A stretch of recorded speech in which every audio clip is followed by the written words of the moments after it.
The Vicari had been running for 3 generations. Captain Seln stood on the bridge of the Whispered Dawn, her vessel's hull scarred by plasma burns and micrometeor impacts. Behind her, the last remnants of her people, 47 ships carrying barely 12,000 souls drifted in formation at the edge of an unremarkable yellow star system. 12 systems they had crossed, fleeing the relentless Korthax dominion.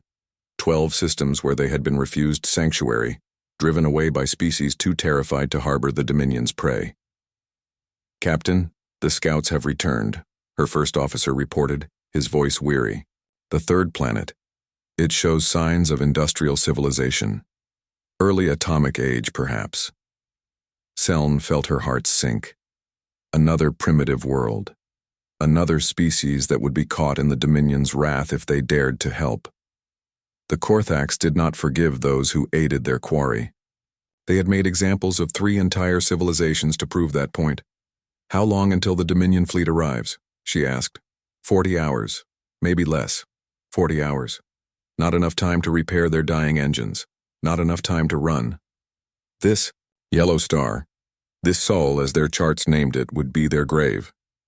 "Captain, we're receiving a transmission from the 3rd planet." Seln straightened. In 12 systems, no one had reached out first. "Put it through." The view screen flickered, revealing a human, the first she had seen. Male, with graying hair at his temples and eyes that held unexpected steel. Behind him, she could see what appeared to be a military command center. Primitive by galactic standards, but organized with impressive precision. "This is General Marcus Chen of the United Nations Security Council," the human said, and surprisingly, clear galactic common, clearly using translation software. "We've been monitoring your fleet. We know you're being pursued." Seln's throat tightened. "General Chen, I am Captain Seln of the Vicari. I must warn you." "The Korthax Dominion will arrive in approximately 38 hours, Chen interrupted, his expression unchanging. "We know. We've been tracking their fleet since you entered our detection range 6 days ago." 6 days? These humans had known for 6 days and hadn't fired on them? Hadn't demanded they leave? Seln felt something dangerous stir in her chest. Something that felt dangerously like hope. "General, you must understand. Your world is primitive by Dominion standards. If you aid us, they will destroy us as an example." Chen's lips quirked into something that wasn't quite a smile. "Captain, we've been fighting amongst ourselves for thousands of years. We've faced extinction more times than I can count, by our own hand usually. We're quite familiar with existential threats." Another human appeared beside Chen, a woman with sharp features and calculating eyes. "I'm Admiral Rebecca Foster. Captain Seln, how many ships does the Dominion fleet consist of?" 14 warships, heavily armed.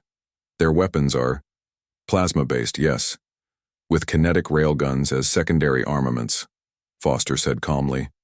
"We've analyzed the damage to your hulls. We've also noted that your shields are depleted and your FTL drives are failing." The precision of their analysis stunned Seln. These humans had studied them thoroughly. "You cannot fight the Dominion. Your technology is primitive," Chen agreed. "But Captain, humanity has a saying. Quantity has a quality all its own. We might not have your shields or your fancy drives, but we have something else." The view screen split, showing orbital space around Earth. Seln's breath caught. Hundreds of satellites. Thousands of them. And among them she saw weapons platforms, crude perhaps, but numerous beyond reason. On the planet's surface, massive silos stood open. More weapons. Many more. "We've been preparing for hostile contact since we first split the atom," Foster said quietly. "We hoped for friends among the stars, but we planned for enemies. When you arrived, we mobilized everything we had." Chen leaned forward. "Captain Seln, humanity has never been conquered. Not completely. Not permanently. And we're not about to let your people become extinct on our watch." He paused. "But we need to know, will you fight beside us?" Seln stared at the human general. 12 systems had turned them away. 12 systems had chosen survival over compassion. And here, on this primitive world, these humans, these impossible, Humans who barely knew the stars existed were offering not just sanctuary but alliance. Our weapons are nearly depleted, she said slowly. Our people are exhausted. Then rest, Chen said simply. Bring your ships into orbit. We'll share what supplies we can. And when the Dominion arrives, his expression hardened into something predatory. They'll learn why Earth has never been anyone's prey. The Korthax Dominion had conquered 47 star systems. They had crushed resistance from species millennia more advanced than humanity. When their fleet emerged from FTL at the edge of the Sol system, Commander Krax expected another easy victory. A primitive world would witness their destruction of the Vakari, and the lesson would spread across the stars. What Commander Krax did not expect was 12,000 nuclear missiles launching simultaneously from the planet's surface, followed by kinetic kill vehicles moving at relativistic speeds from hidden positions throughout the system. He did not expect the humans' willingness to detonate weapons in their own orbital space. He did not expect their absolute, terrifying refusal to yield. The Vakari fleet, recharged and resupplied, struck from above. The humans struck from every angle, their primitive but overwhelming firepower turning the battle into a chaotic melee that negated the Dominion's technological advantages. When the battle ended, 9 Dominion ships were destroyed. The remaining 5 retreated, broadcasting a message that would change galactic politics forever. Earth was to be avoided.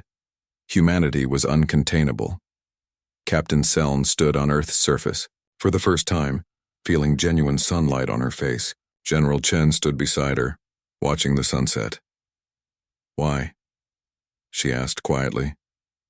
"Why did you risk everything for strangers?" Chen was silent for a long moment. "Because someone had to," he finally said.